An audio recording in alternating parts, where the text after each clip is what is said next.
سیرت نبوی قرآن سے شاہد و قاسم ہو تم، طیب ہو طاہر یا نبی، سیرت نبوی قرآن سے۔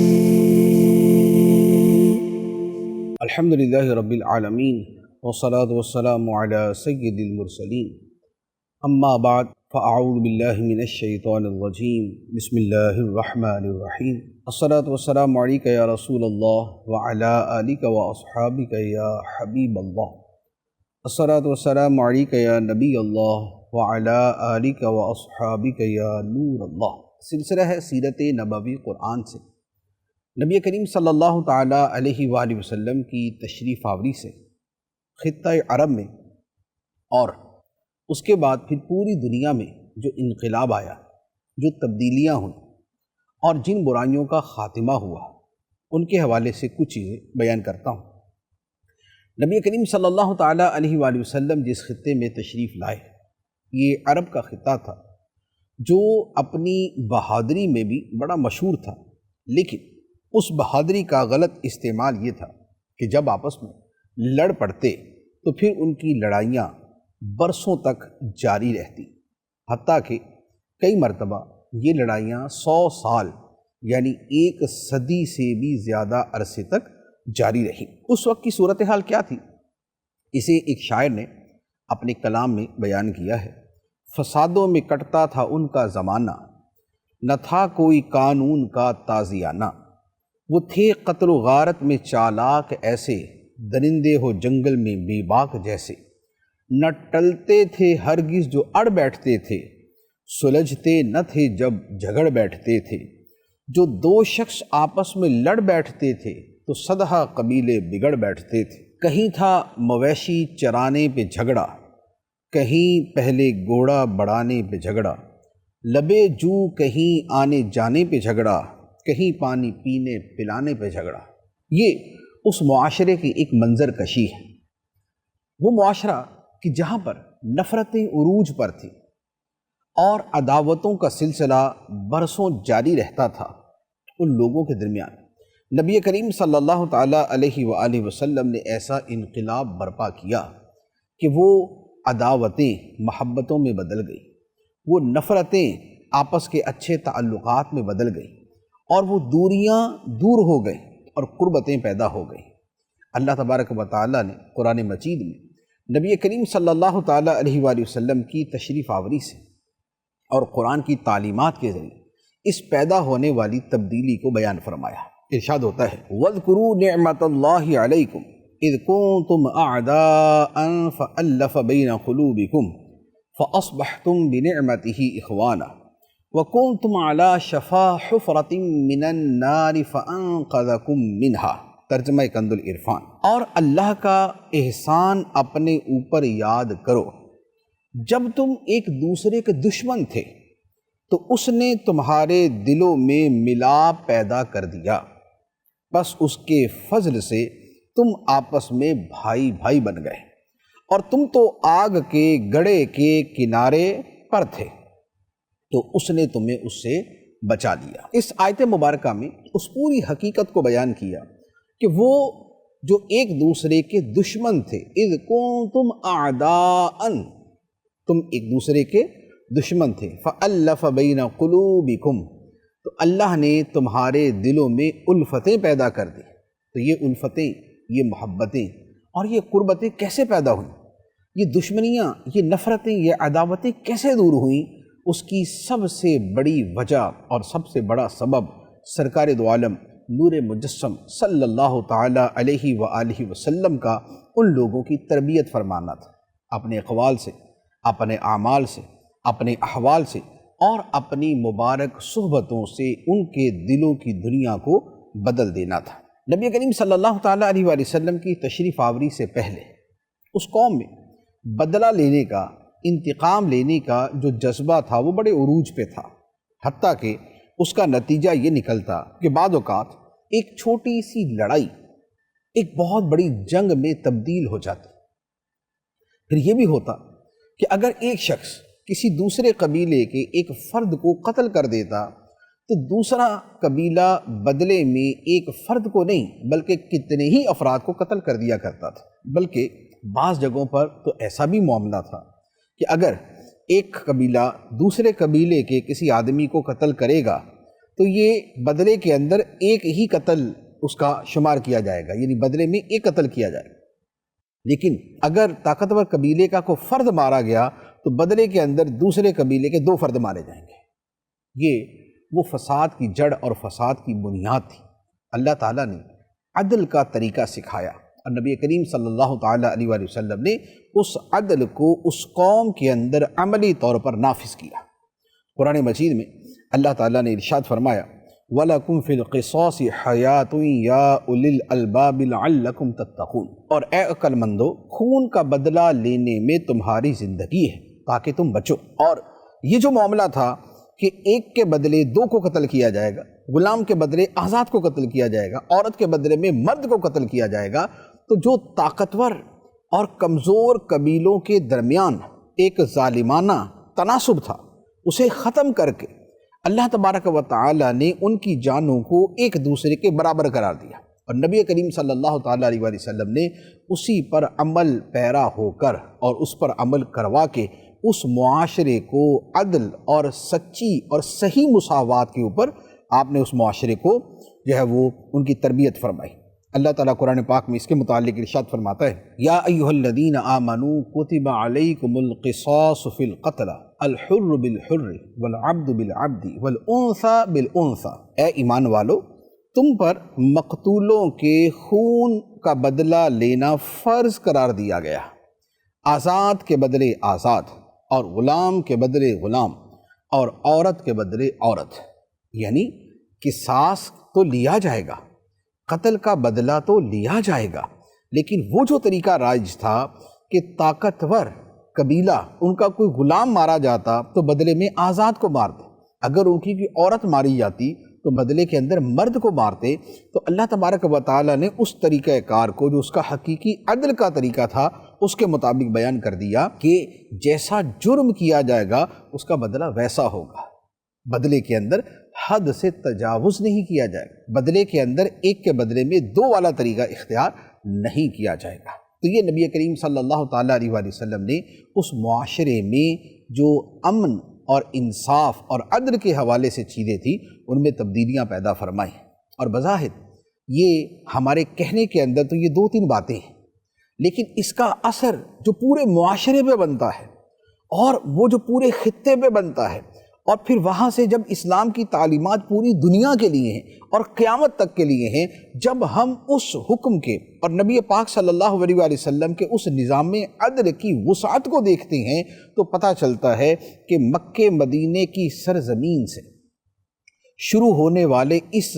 عدل کی وسعت دنیا کے کونے کونے تک جاتی ہے، اور اس زمانے سے لے کر قیامت تک کے تمام زمانوں کو یہ مشتمل ہو جاتی ہے، محیط ہو جاتی ہے۔ تو یہ نبی پاک صلی اللہ علیہ وآلہ وسلم کا نہایت عادلانہ اور نہایت منصفانہ طریقہ کار تھا جو آپ نے دنیا کو عطا فرمایا۔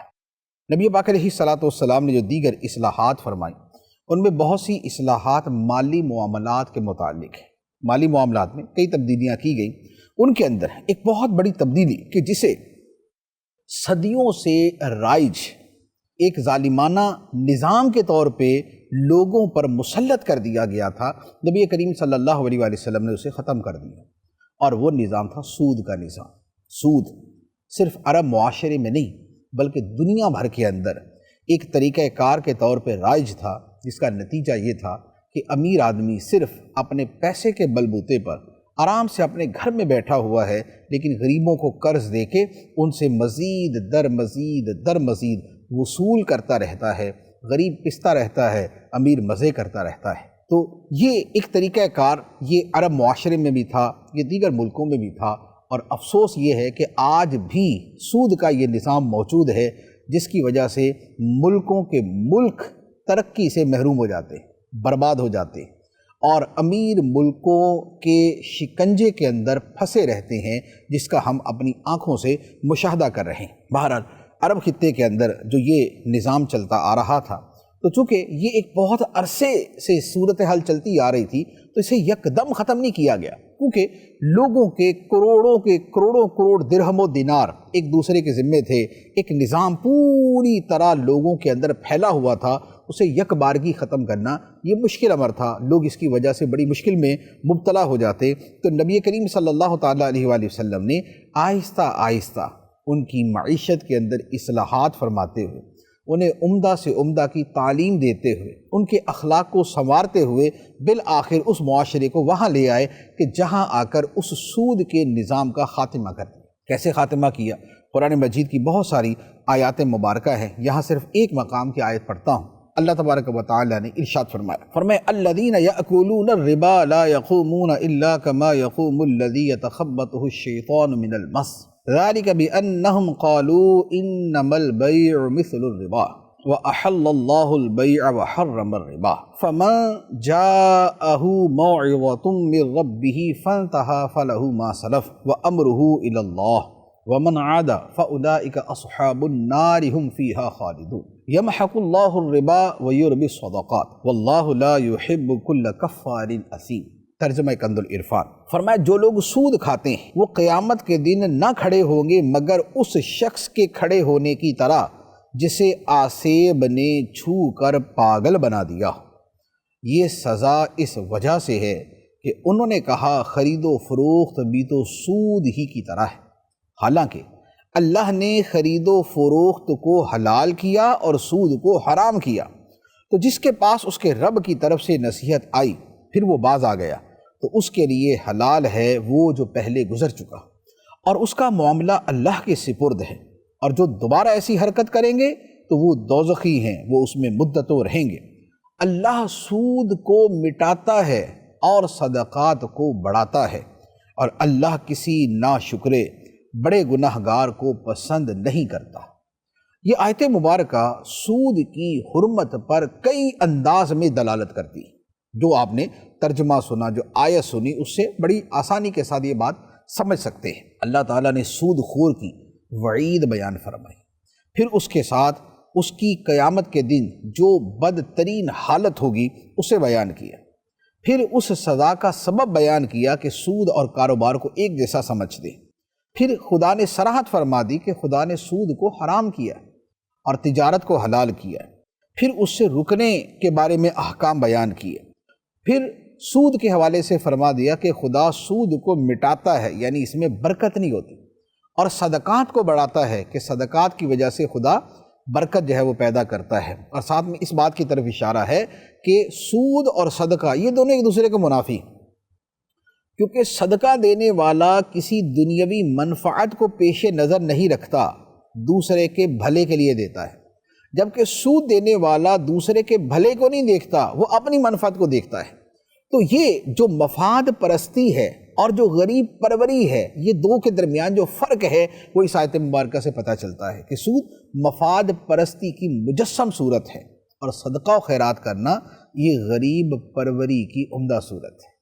تو یہ دو آیت مبارکہ ہیں، اس کے علاوہ اور بھی آیات مبارکہ قرآن مجید میں ہیں جس کے نتیجے میں یہ ہوا کہ مسلمانوں میں سود کا خاتمہ ہو گیا، اور ایک عرصہ دراز تک مسلمان الحمدللہ اس سے محفوظ رہے۔ پھر وہ جو عالمی نظام ہے، جو سامراجی نظام ہے، جو دنیا پر غلبے اور قبضے کا نظام ہے، اس نے دوبارہ سود کے اسی جال کو استعمال کیا اور مسلم و غیر مسلم غریبوں کو اپنے شکنجے کے اندر جکڑ لیا۔ لیکن اللہ کے حبیب صلی اللہ علیہ وآلہ وسلم نے ایک مرتبہ عملی طور پر سود کو ختم کر کے مسلمانوں کو ان کے پاؤں پہ کھڑا کر کے دکھا دیا کہ سود کے بغیر بھی ریاست کا نظام چل سکتا ہے، لوگ اس کے بغیر بھی زندگی گزار سکتے ہیں۔ اور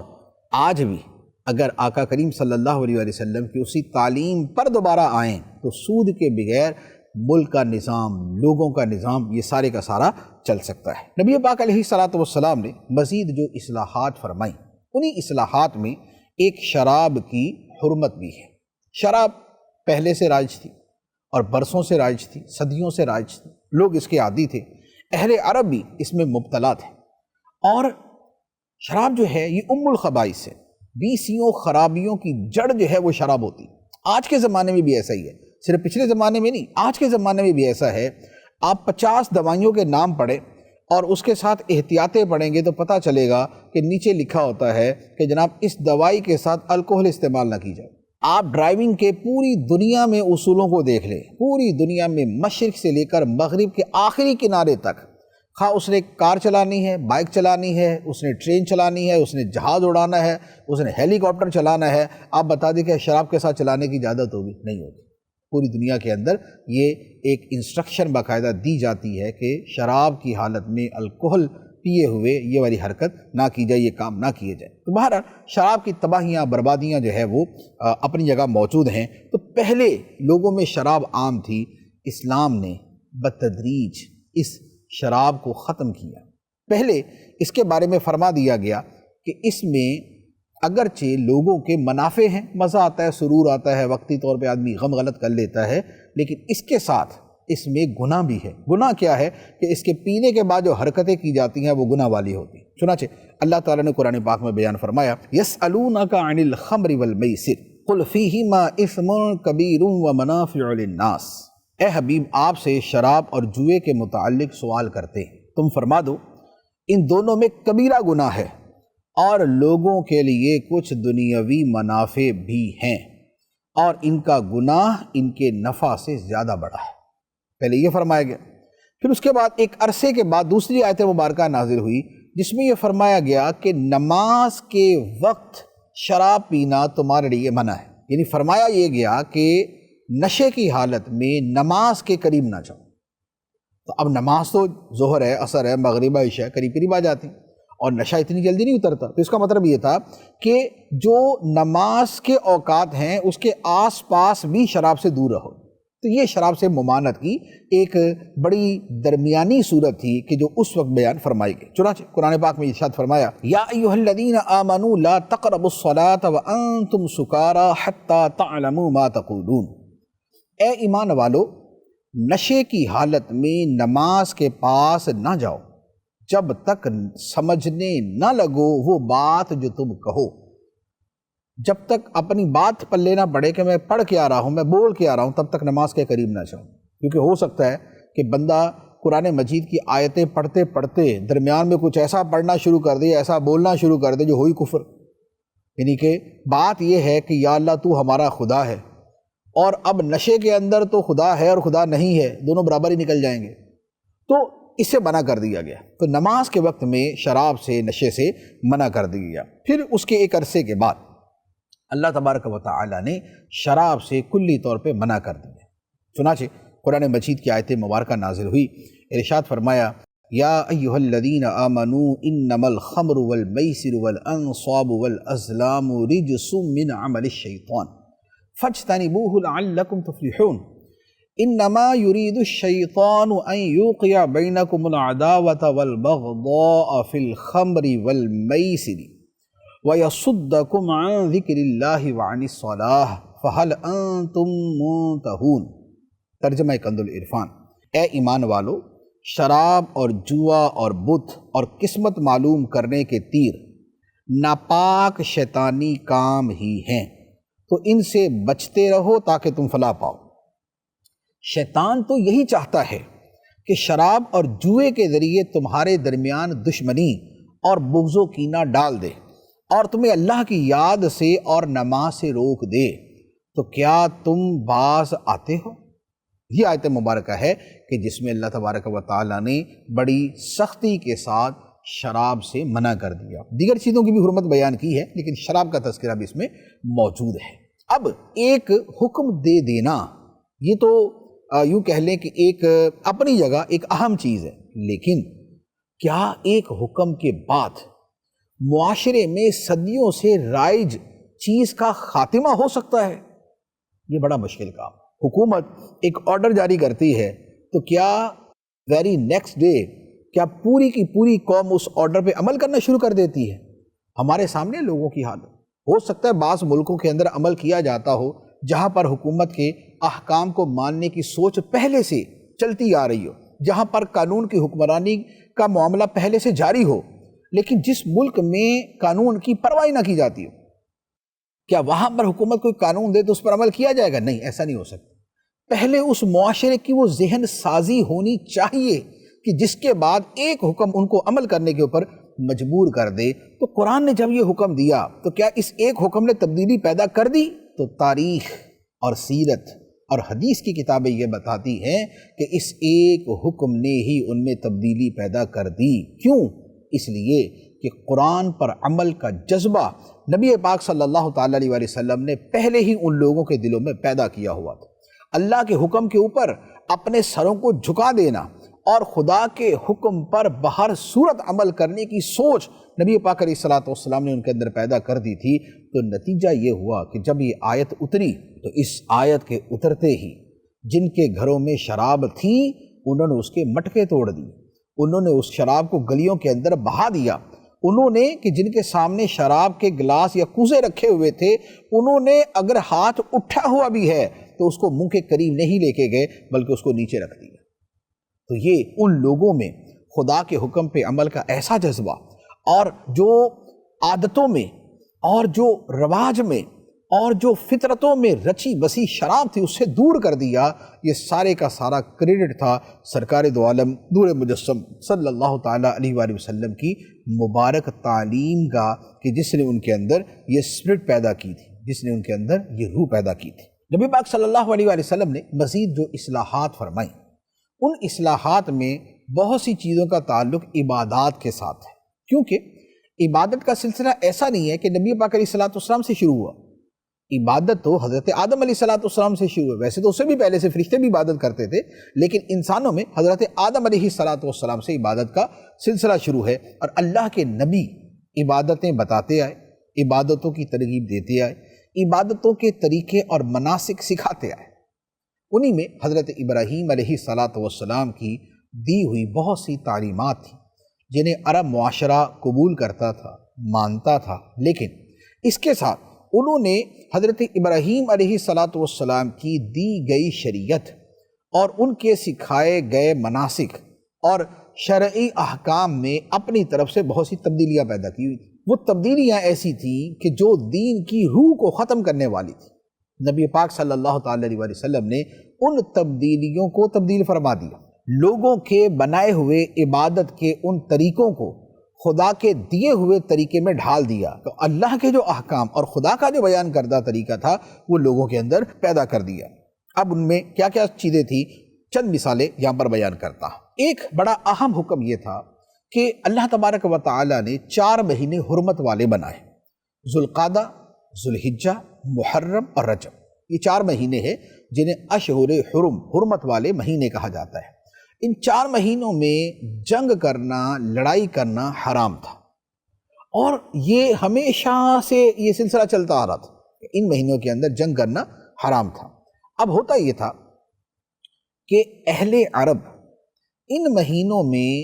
لڑائی کرنے سے بچتے تو تھے، لیکن جب ان کا یہ موڈ ہوتا، جب ان کا یہ ارادہ ہوتا کہ بہر صورت ان مہینوں میں سے کسی مہینے میں لڑائی کرنی ہے تو وہ مہینوں کو آگے پیچھے کر دیتے۔ مثال کے طور پہ محرم میں لڑائی کرنی ہے، اب محرم میں لڑائی کرنی اور محرم کا مہینہ پہنچنے والا ہے،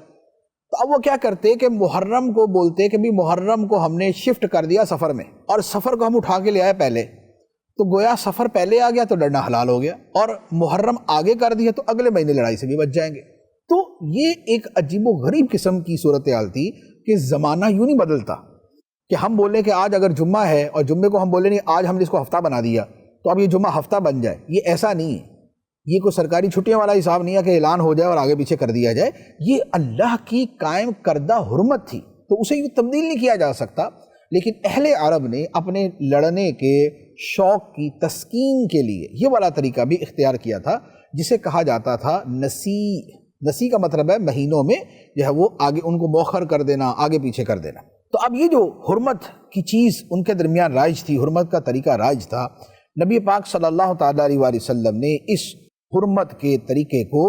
ہمیشہ کے لیے ختم کر دیا۔ قرآن پاک کی آیت مبارکہ نازل ہوئی، نبی پاک علیہ السلام نے حجۃ الوداع کے موقع پر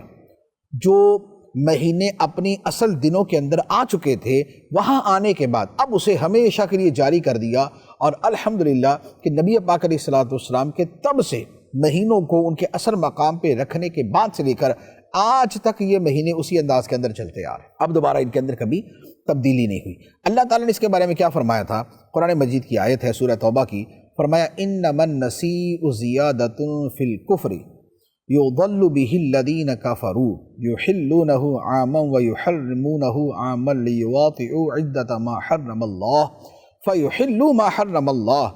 زین لہم سوء اعمالہم۔ ترجمہ کنز العرفان، مہینوں کو آگے پیچھے کرنا کفر میں ترقی کرنا ہے۔ اس کے ذریعے ان کافروں کو گمراہ کیا جاتا ہے جو ایک سال کسی حرمت والے مہینے کو حلال قرار دیتے ہیں اور ایک سال اسے حرام قرار دیتے ہیں، تاکہ اللہ کے حرام کیے ہوئے مہینوں کی گنتی پوری کر دیں اور اللہ کے حرام کیے ہوئے کو حلال کر لیں۔ ان کے برے کام ان کے لیے خوشنما بنا دیے گئے۔ تو یہ آیت مبارکہ اور اس کا جو پیچھے کا سیاق و سباق ہے وہ سارا میں نے عرض کر دیا۔ تو یہ تھا وہ کہ نبی پاک صلی اللہ تعالیٰ علیہ وآلہ وسلم نے حرمت والے مہینوں کی حرمت جو اللہ نے ہمیشہ سے رکھی تھی، نبی پاک صلی اللہ علیہ وآلہ وسلم نے اسے اس کے اصل مقام کے اوپر قائم فرما دیا۔ اس کے بعد آتے ہیں حج کے احکام میں اصلاحات۔ اب حج کیا ہے؟ حج اللہ کی توحید اور اللہ کی عظمت کا اعلان ہے، یہ شرک کی نفی ہے، اور یہ اپنی اناؤں کو نیچے دبا کر خدا کی عظمت کا برملا اظہار کرنا ہے۔ حج اس عبادت کا نام ہے اور حج کے اندر یہ روح بڑی واضح طور پہ ابھر کے سامنے آتی ہے۔ لیکن اسی حج کے اندر لوگوں نے کیسے کیسے عجیب اور کیسے کیسے خلاف حکمت اور کیسے کیسے خلاف حکمت شرعیہ طریقے رائج کیے ہوئے تھے، تو ان میں سے چند ایک کا بیان کرتا ہوں۔ حج میں اختیار کیے جانے والے نامناسب اور غلط طریقوں میں سے ایک طریقہ کیا تھا؟ وہ تھا حج میں جھوٹا توکل اختیار کرنا۔ حج میں جھوٹا توکل اختیار کرنا۔ توکل کیا ہے؟ توکل یہ ہے اسباب اختیار کر کے اللہ پہ بھروسہ کرنا۔ یہ اس کا یوں کہہ لیں ایک تکمیلی معنی میں نے بیان کر دیا، ورنہ جو ویسے اس کا معنی ہے وہ ہے اللہ پہ بھروسہ کرنا۔ اب اللہ پہ بھروسہ کرنا کیسے؟ کیا اسباب چھوڑ دیے جائیں؟ تو نارملی توکل یہی ہے کہ اسباب اختیار کر کے اللہ پر توکل کیا جائے۔ اچھا، اب یہاں پر کیا تھا کہ یمن کے لوگوں میں ایک رواج تھا، اس میں کچھ یمنیوں کا رواج تھا کہ وہ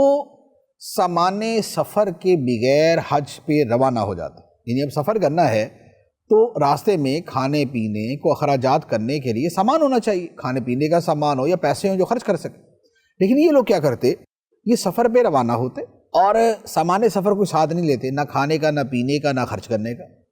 اور کہتے کہ ہم تو توکل کرنے والے، یعنی کہ ترک اسباب کا نام توکل رکھ دیا۔ لیکن ہوتا کیا؟ اب ہوتا یہ کہ مکہ مکرمہ میں جب پہنچتے تو لوگوں سے مانگنا شروع کر دیتے۔ اب لوگوں کے سامنے ہاتھ پھیلانا، بھیک مانگنا، ان سے کھانا پینا مانگنا، یہ والا کام شروع کر دیتے، اور اس کا ریزن پیچھے کیا بنایا ہوتا؟ اللہ پہ توکل۔ اب بتائیے کہ یہ اللہ پہ توکل بنتا ہے کہ بھئی آپ خود کچھ کرو نہیں، لوگوں سے بھیک مانگنا شروع کر دو؟ تو یہ ان لوگوں نے اپنی طرف سے بات سمجھا ہوا تھا کہ جناب ہم تو بغیر سبب کے، بغیر سامان کے اللہ کی راہ میں نکل گئے، اللہ نے ہمیں دے دیا، یعنی جو بھیک مانگی ہے اس کو کہہ رہے اللہ نے ہمیں دے دیا۔ تو اللہ تبارک و تعالی نے اسی کو قرآن پاک کے اندر بیان فرمایا وَتَزَوَّدُوا فَإِنَّ خَيْرَ الزَّادِ التَّقْوَىٰ وَاتَّقُونِ يَا أُولِي الْأَلْبَابِ۔ ترجمہ کنز العرفان، اور زاد راہ ساتھ لے لو، پس سب سے بہتر زاد راہ یقیناً پرہیزگاری ہے، اور اے عقل والو مجھ سے ڈرتے رہو۔ یعنی اصلاح یہ فرمائی گئی کہ گھر سے زاد راہ لے کر نہ چلنا، گھر سے سامان نہ لینا، اور پھر لوگوں سے بھیک مانگنا اور اسے توکل سمجھنا، تو یہ جہالت کی سوا کچھ نہیں۔ توکل یہ نہیں ہے، توکل تقویٰ ہے، توکل اللہ سے ڈرنا ہے، اور توکل یہ بھیک مانگنے سے بچنا ہے۔ تو لہذا جو حقیقی توکل ہے وہ اختیار کرو، یہ جو خود ساختہ قسم کا ایک جعلی توکل بنایا ہوا یہ اختیار نہیں کرو۔ تو اس آیت مبارکہ میں اور اس پورے عمل میں جہاں اس زمانے کی ایک کوتاہی کا اور ایک خامی کا ازالہ کیا گیا، وہاں دوسری طرف قیامت تک کے لوگوں کو یہ بھی سمجھا دیا گیا کہ توکل ترک اسباب نہیں ہے، توکل بھیک مانگنا نہیں ہے، توکل دوسروں کے ٹکڑے پہ پلنے کا نام نہیں ہے، توکل اللہ پہ بھروسہ کرنا ہے اور پھر اپنی طرف سے خدا کے حکم کے مطابق کوشش کرنا ہے۔ توکل یہ چیز حج کے اندر جو ان لوگوں نے خرافات قائم کی ہوئی تھی اور جن کی نبی پاک صلی اللہ تعالیٰ علیہ وسلم نے اصلاح فرمائی، ان میں سے حج کے دوران مختلف قبیلوں کا تفاخر، یعنی مقابلے بازی کہ جناب ہم یہ ہم وہ، میرا قبیلہ یہ، میرے باپ دادا ایسے تھے، یہ آپس کے اندر جو بڑائیاں بیان کرنا ہے اور جو آپس کا ایک اپنے پچھلے لوگوں کا کمپٹیشن بیان کرنا ہے، تو یہ حج کے دوران انہوں نے گویا ایک قسم کا حج کا حصہ بنایا ہوا تھا۔ اب ایک تو باہمی تفاخر اس کو حصہ بنایا ہوا، دوسرے نمبر پہ کیا تھا کہ قریش نے اپنے آپ، کیونکہ قریش اپنے آپ کو دوسرے لوگوں سے برتر سمجھتے تھے، کیونکہ خانہ کعبہ کے جو انتظامات تھے، حج کے جو انتظامات تھے، وہ قبیلہ قریش کے ہاتھ میں تھے۔ اب قبیلہ قریش کے ہاتھ میں تھے تو یہ کیا کرتے تھے، یہ حج کے لیے نکلتے، جیسے مکہ مکرمہ سے نکلے اور یہ مینا پہنچے اور مینا سے یہ مزدلفہ پہنچے، لیکن یہ عرفات نہیں جاتے تھے، میدان عرفات میں نہیں جاتے تھے۔ نہ جانے کی وجہ یہ تھی کہ بھائی اگر ہم بھی سب کے ساتھ سارا کچھ ہی کریں گے تو ہمارا ان میں فرق کیا رہا، تو لہٰذا باقی ساری دنیا تو جو بھی حج کرنے آئے یہ میدان عرفات میں جا کے واپس آئے، ہم ادھر ہی بیٹھے ہوئے ہیں اور ہم یہیں سے واپس جائیں گے۔ تو اب یہ جو اپنے لیے ایک خصوصیت بنا لی کہ میدان عرفات جہاں اصل حج ہونا ہے وہاں جا ہی نہیں رہے اور پیچھے سے ہی جو ہے وہ کسی جگہ قیام کر کے وہیں سے واپس آ رہے، تو اللہ تعالیٰ نے اس کو منع کر دیا اور بتا دیا کہ اللہ کی عبادت میں قبیلوں کی ایسی کوئی تخصیص نہیں کہ حج کرنے کے لیے بقیہ ساری دنیا تو عرفات میں جائے اور تم لوگ ادھر ہی بیٹھے رہے، ایسا نہیں ہے، تم نے بھی حج کرنا ہے تو تمہیں وہیں جانا پڑے گا۔ قرآن مجید میں اسے اللہ تعالیٰ نے بیان فرمایا، ارشاد ہوا، فرمایا فَإِذَا أَفَضْتُم مِّنْ عَرَفَاتٍ فَاذْكُرُوا اللَّهَ عِندَ الْمَشْعَرِ الْحَرَامِ وَاذْكُرُوهُ كَمَا هَدَاكُمْ وَإِن كُنتُم مِّن قَبْلِهِ لَمِنَ الضَّالِّينَ ثُمَّ أَفِيضُوا مِنْ حَيْثُ أَفَاضَ النَّاسُ وَاسْتَغْفِرُوا اللَّهَ إِنَّ اللَّهَ غَفُورٌ رَحِيمٌ۔ ترجمہ کنز العرفان۔ تو جب تم عرفات سے واپس لوٹو تو مشعر حرام کے پاس اللہ کو یاد کرو اور اس کا ذکر کرو، کیونکہ اس نے تمہیں ہدایت دی ہے، اگرچہ اس سے پہلے تم یقیناً بھٹکے ہوئے تھے۔ پھر اے قریشیو، تم بھی وہیں سے پلٹو جہاں سے دوسرے لوگ پلٹتے ہیں اور اللہ سے مغفرت طلب کرو، بے شک اللہ بخشنے والا مہربان ہے۔ تو یہ ان لوگوں کو بتا دیا کہ اپنے بڑوں کی بڑائیاں نہیں بیان کرنی، اس کی بڑائی بیان کرنی ہے جس کی حقیقی شان اللہ اکبر ہے، وہ سب سے بڑا ہے، اس کی بڑائی بیان کرنی، اس کا ذکر کرنا ہے، اس نے تمہیں دین سکھایا ہے۔ اور دوسرا یہ جو تم درمیان کے اندر ٹھہر جاتے ہو اور اپنے آپ کو ممتاز سمجھتے ہو، تو ایسی تمہاری کوئی امتیازی حیثیت نہیں ہے، تم بھی جا کے وہیں سے پلٹ کے آؤ جہاں سے باقی سارے پلٹ کے آتے ہیں۔ اچھا، اب رہا یہ معاملہ کہ زمانہ جاہلیت میں عرب لوگ حج کے بعد خانہ کعبہ کے قریب بیٹھ جاتے اور اب اپنے اپنے قبیلوں کی بڑائیاں بیان کرنا شروع کر دیتے۔ اب جو جس قبیلے سے ہے تو وہ اپنے اپنے قبیلوں کی جو ہے نا وہ ڈھونڈ ڈھانڈ کے جو بھی اس کو سمجھ آتی، تو کبھی شاعری کے الفاظ میں تو کبھی نثر کے انداز میں اب وہ بیان کرتے، ہمارے باپ دادا یہ تھے، انہوں نے فلاں کارنامہ سر انجام دیا، وہ فلاں جنگ کے اندر ایسا تھا ان کا، وہ اتنے سخی تھے، ان کی سخاوت ایسی تھی، ان کی فلاں خوبی ایسی تھی، یہ وہ چیزیں بیان کرتے۔ اللہ تبارک و تعالی نے بتا دیا کہ یہ شہرت و خود نمائی کی بیکار باتیں یہ نہیں کرو، بلکہ یہاں پر ذوق و شوق کے ساتھ اللہ کا ذکر کرو، اپنے باپ دادا کا نہیں، اللہ کا ذکر کرو۔ چنانچہ قرآن نے فرمایا فَإِذَا قَضَيْتُم مَّنَاسِكَكُمْ فَاذْكُرُوا اللَّهَ كَذِكْرِكُمْ آبَاءَكُمْ أَوْ أَشَدَّ ذِكْرًا۔ ترجمہ کنز العرفان۔ پھر جب اپنے حج کے کام پورے کر لو تو اللہ کا ذکر کرو جیسے اپنے باپ دادا کا ذکر کرتے تھے، بلکہ اس سے زیادہ اللہ کا ذکر۔ تو جتنے ذوق شوق سے اور جتنے جذبے کے ساتھ اپنے باپ دادا کو یاد کرتے تھے، اسے چھوڑ دو، اللہ کو یاد کرو، اللہ کا ذکر کرو، اللہ کی شان بیان کرو۔ تو اب کیا ہوا کہ نبی پاک صلی اللہ تعالیٰ علیہ وآلہ وسلم نے ہر قدم پر اللہ کے ذکر کے طریقے سکھا دیے۔ خانہ کعبہ کا طواف کرے تو خدا کو کیسے یاد کریں، صفا مروہ کی سعی کریں تو خدا کو کیسے یاد کریں، مکہ سے مینا جائیں تو خدا کو کیسے یاد کریں، مینا سے عرفات، عرفات سے مزدلفہ، مزدلفہ میں قیام، وہاں سے واپسی مینا، مینا کے اندر قیام، پھر خانہ کعبہ کے پاس آنا، طواف رخصت، طواف وداع، طواف زیارت، یہ جتنے طریقے ہیں نبی پاک صلی اللہ تعالیٰ علیہ وسلم نے ان کو سکھائے کہ اللہ کی عبادت ایسے کرنی ہے، اللہ کو یاد ایسے کرنا ہے۔ اور آقا کریم صلی اللہ علیہ وسلم نے خود اپنے عمل مبارک سے جب تمام صحابہ کرام کو حجۃ الوداع کے موقع پر دکھا دیا کہ کیسے ہر جگہ پہ اللہ کو یاد کرنا ہے، اللہ کی عظمت کو بیان کرنا ہے، توحید کو بیان کرنا ہے، شرک کی نفی کرنی ہے، تو اس کے بعد سے وہی سلسلہ آج تک چلتا آ رہا ہے۔ آج بھی مسلمان جب حج پہ جاتے ہیں تو گھر سے نکلتے ہوئے اللہ کی عبادت کی نیت کرتے ہوئے اور توحید کے اس فریضے کو سر انجام دینے کے لیے نکلتے ہیں جو نبی پاک صلی اللہ علیہ وسلم نے سکھایا۔ پھر احرام باندھتے ہیں،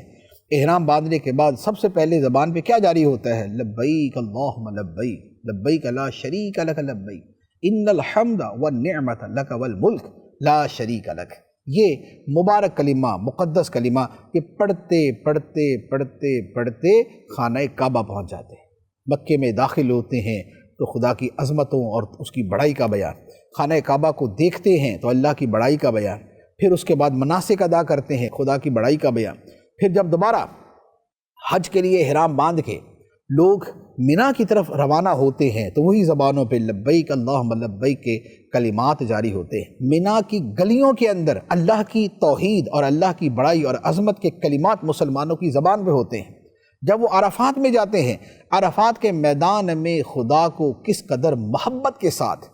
اور کس طرح اس کے ڈر کے ساتھ اور کس طرح اس کی عظمتوں کو اپنے دلوں کے اندر پیدا کرتے ہوئے اسے یاد کرتے ہیں، دعائیں مانگتے ہیں، تو یہ سب بتاتا ہے کہ نبی پاک صلی اللہ تعالیٰ علیہ وسلم نے کیسا انقلاب برپا کیا، دلوں کی حالتوں کو کیسا بدلا اور لوگوں کو کتنی عمدہ اور اعلیٰ تعلیمات ارشاد فرمائی۔ تو یہ حج کے معمولات میں، مناسک میں جو نبی پاک علیہ السلام نے تبدیلیاں کی ان میں سے ایک طریقہ تھا۔ اچھا، اسی طرح عبادت کے جاہلانہ طریقوں میں سے جو ان لوگوں نے بنائے ہوئے تھے، کفار نے، مشرکین نے بنائے تھے، ان میں سے ایک یہ تھا کہ خانہ کعبہ کے قریب سیٹیاں اور تالیاں مارتے تھے۔ اب اس کا ایک مطلب تو یہ ہے کہ یہ سیٹیاں تالیاں مارتے تھے نبی پاک علیہ السلام کی عبادت میں خلل ڈالنے کی، اور دوسرا یہ ہے کہ اسے بھی باقاعدہ انہوں نے عبادت ہی سمجھا ہوا تھا کہ خانہ کعبہ کے قریب سیٹیاں تالیاں یہ بجائیں تو یہ بھی عبادت ہی کا حصہ ہے۔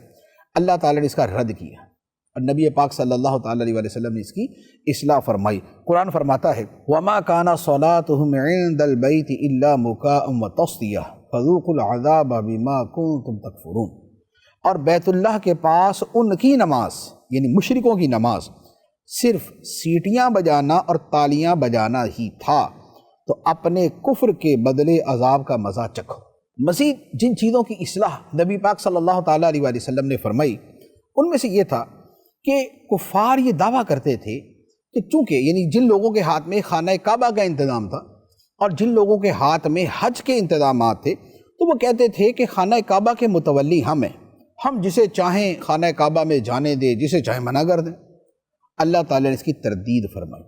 اور فرمایا کہ یہ لوگ جو کفار ہیں، مشرک ہیں، یہ مسجد حرام کی خدمت کے اہل ہی نہیں، کعبہ کے امور میں تصرف و انتظام کا انہیں کوئی اختیار نہیں، کیونکہ یہ مشرک مسجد حرام کا متولی ہونے کے اہل تو پرہیزگار لوگ ہیں، پرہیزگار جو شرک سے پرہیز کرنے والے، جو کفر سے پرہیز کرنے والے، جو غلط اور باطل عقیدوں سے بچنے والے ہیں، خانہ کعبہ کا انتظام چلانے کی اہلیت ان کی ہے۔ چنانچہ اللہ تعالیٰ نے ارشاد فرمایا وَمَا لَهُمْ أَلَّا يُعَذِّبَهُمُ اللَّهُ وَهُمْ يَصُدُّونَ عَنِ الْمَسْجِدِ الْحَرَامِ وَمَا كَانُوا أَوْلِيَاءَهُ إِنْ أَوْلِيَاؤُهُ إِلَّا الْمُتَّقُونَ وَلَكِنَّ أَكْثَرَهُمْ لَا يَعْلَمُونَ۔ ترجمہ کنز العرفان۔ اور انہیں کیا ہے کہ اللہ انہیں عذاب نہ دے حالانکہ یہ مسجد حرام سے روک رہے ہیں اور یہ مشرک لوگ اس کے اہل ہی نہیں۔ خانہ کعبہ کے مسجد حرام کے اہل تو پرہیزگار ہی ہیں، مگر ان لوگوں میں سے اکثر جانتے نہیں۔ تو اللہ تبارک و تعالیٰ نے خانہ کعبہ پہ ایسے ظالمانہ جابرانہ تسلط کا خاتمہ فرما دیا کہ ہماری مرضی کہ ہم جسے آنے دیں اور ہماری مرضی کہ ہم جسے اس سے منع کر دیں۔ تو نبی پاک صلی اللہ تعالیٰ علیہ وسلم نے اس باطل سلسلے کو بھی ختم کر دیا۔ اللہ تبارک و تعالیٰ اپنے محبوب صلی اللہ علیہ وآلہ وسلم کی سیرت کو پڑھنے کی توفیق عطا فرمائے، آمین بجاہ النبی الامین صلی اللہ علیہ وسلم۔ سیرت نبوی قرآن سے شاہد و قاسم ہو تم، طیب ہو طاہر یا نبی، سیرت نبوی قرآن سے